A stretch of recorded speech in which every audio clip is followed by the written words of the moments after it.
เคสที่ดังที่สุดคือการปล้นรถไฟครั้งแรกครับในปี 1873 เจสซี่ใช้วิธีการดึงรางรถไฟออกให้ขบวนรถไฟตกรางโหดจัด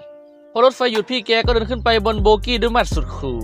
วิธีการปล้นของเขามันมีความกวนตีนอยู่ในนั้นครับ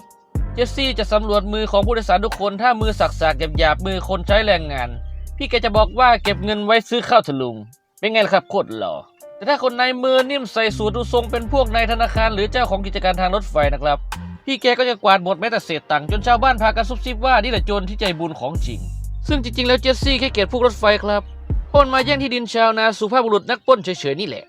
ะครับคือจุดเริ่มต้นของตำนานโรบินฮูดแห่งอเมริกาเพราะมีนักหนังสือพิมพ์หัวใสที่ชื่อจอห์นนิวแมนเอ็ดเวิร์ดเขาช่วยปั้นข่าวว่าเจสซี่คือฮีโร่ที่ดูรังแกซึ่งจริงๆแล้วเจสซี่แค่เอาเงินไปปลนเปลือเมียและกบดานอยู่แค่นั้นเองครับไม่ได้เอาไปแจกใครหน้าบ้านหน้าปากซอยทั้งนั้นแหละครับและแน่นอนว่ารัฐบาลไม่อยู่เฉยครับเขาจ้างหน่วยงานที่ชื่อว่า Pinker National Detective Agency ซึ่งเป็นยอดนักสืบในยุคนั้นมาไล่ล่าแต่พิงเคอร์ตันนี่แหละครับที่ทำให้เจสซี่กลายเป็นวีรบุรุษในสายตาชาวบ้าน